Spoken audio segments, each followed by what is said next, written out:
Reginald Shon Jackson. He was born in Italy. His dad was a military guy. Off memory, he moved around a few different places before getting drafted to the OKC Thunder. Now, Reggie was always a guy with confidence. He thought he was better than Russell Westbrook, which we'll get into it a little bit because he is. Newsflash. Kind of semi-kidding, but as a playoff performer, he's genuinely had better playoff series than Russell Westbrook has had in like 6 years. But we're not getting into that. He then moved to Detroit, where he had an up and down stretch before going to the Clippers on a minimum. At the time, I thought that was an absolute steal. This is someone that should not be on a minimum contract. Maybe he shouldn't have been getting paid $15 million a year at the time, which is going to look like pennies compared to his payday coming up. But a minimum was absolutely horrendous for him. It's a joke. He shouldn't have been getting paid a minimum. He found his way in the Clippers, didn't really play a ton last year. This year worked his way into the rotation. Since he became a starter in the Dallas Mavericks series, he turned into probably the greatest point guard of all time. Is that hyperbole? You make of that what you will, because Reginald Shon Jackson just led the Clippers to the Western Conference Finals. Chris Paul couldn't do it. Blake Griffin couldn't do it. None of those guys could do it, but Reggie Jackson did it. Now, was it a team effort? Yes, it was.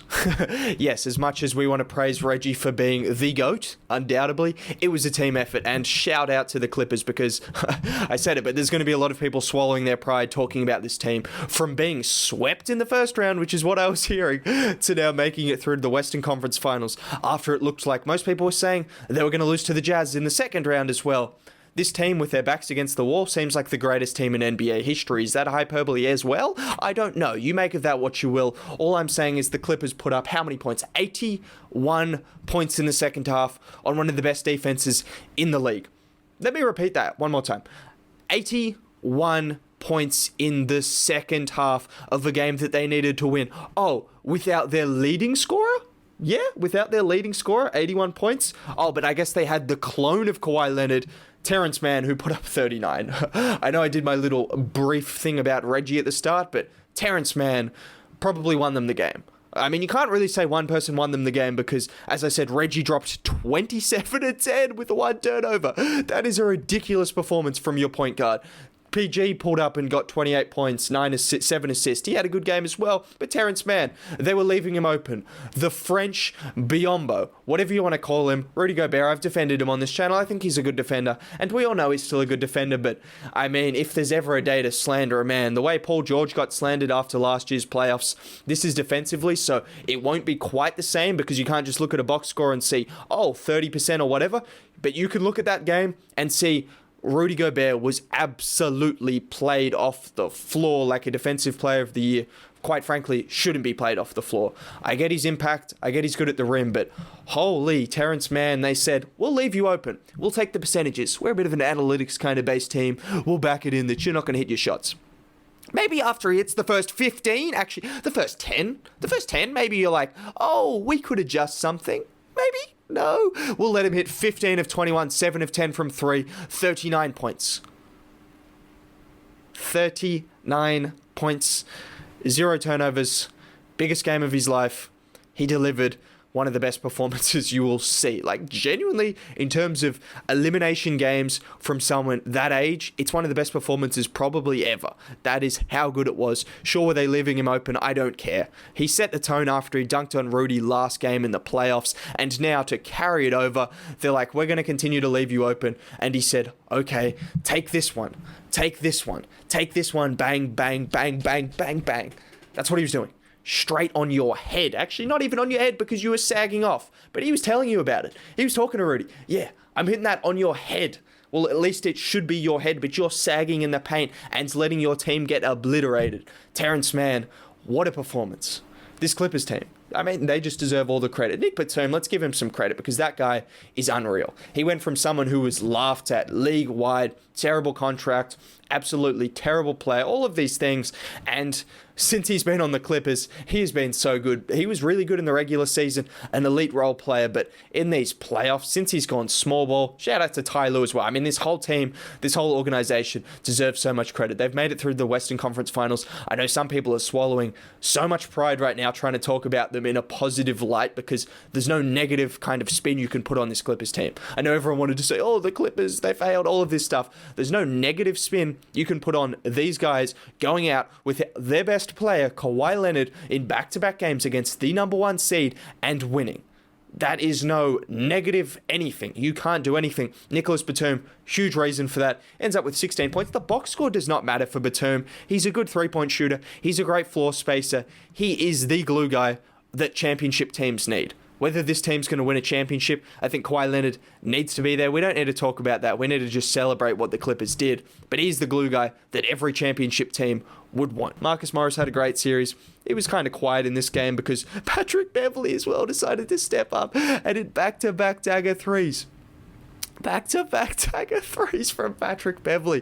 That is the biggest redemption arc I can remember seeing. Luka Doncic played him off the floor in the first round. I thought he was going to be out of an NBA job because of that. And now man's back in the game, played 27 minutes, ended up with 12 points, and hit back-to-back dagger threes. And he deserved to hype it up because shout out to Pat Bev, man. He gets a lot of hate as well, but back-to-back clutch threes, big performance from him.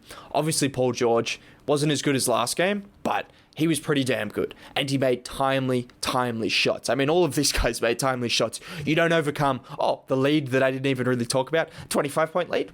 Yeah, you don't overcome that if you don't make timely shots from everyone. Paul George was on that list. Back-to-back, couple of step-back mid-range jumpers. He just hit timely shots, 10 of 24, 28 points, 7 assists. Another great game from PG, who is at his best. He is at his best, well and truly. We are seeing PG finally in his bag, should we say, because he is playing fantastically.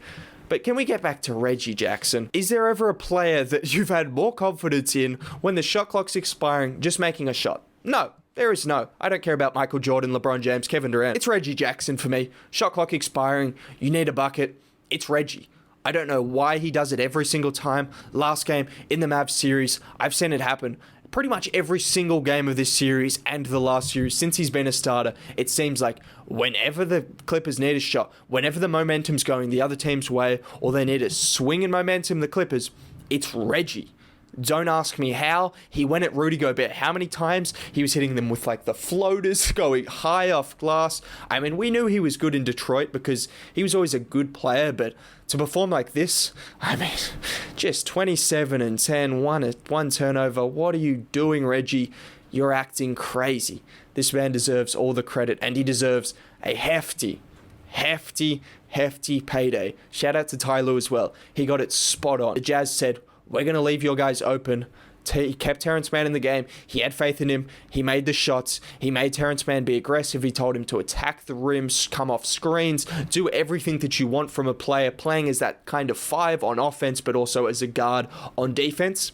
Ty Lue deserves a lot of credit because I think the first 2 games of the Mavs series, a little bit shaky. Since then, been one of, if not the best coaches in the playoffs in terms of making the adjustments both in the game and also before the game. So he's been great. After those first 2 games, he got it out of the way. He got it out of their system. I think everyone got it out of the system after the first 2 Luka Doncic and the Mavs games. Since then, Clippers have been unreal. I mean, even their 2 losses to the Jazz this series, they were close losses in which Mitchell absolutely popped off. And shout out to Mitchell. I don't think any Clippers fans would hate me trying to give a lot of credit to Donovan Mitchell because how many does he end up with? He ends up with 39 points, 12 of 27 on a bad ankle. I mean, he was really carrying the load. Mike Conley was 1 of 8, which we can't really slander him. He was clearly injured, 6 turnovers as well. Damn, I didn't know he was that bad. So Donovan Mitchell was really forced to do all of the creation, particularly after Clarkson just cooled off completely in the second half. It was Mitchell versus the world, and well, the world won. But shout out to Mitchell. Looking forward for the Clippers. Again, we need Kawhi Leonard back. Not we as, and I'm not a Clippers fan, but I'm saying they need Kawhi. Well, actually, just we as an NBA community, we need Kawhi Leonard back because I want to see a good series. And I would be probably taking the Clippers if they were with Kawhi Leonard. Without him, I know you guys are riding a high, but yes, that would be a tough matchup. Is Kawhi going to come back with a prosthetic leg? It's entirely possible. It's entirely possible that Kawhi comes back with a robotic leg. Oscar Pistorius type style, actually. He's probably not the best kind of name to mention. He's kind of the only prosthetic leg runner that I know. But yeah, not the best guy. Yeah, he could come back with a prosthetic leg. He could come back without a prosthetic leg, with no leg at all, and he could drop 35 a game and lead this team to the finals. That is the kind of guy Kawhi Leonard is. No one really knows what's going on with him. He could have an ACL injury, or he could have a sprain. None of us really know.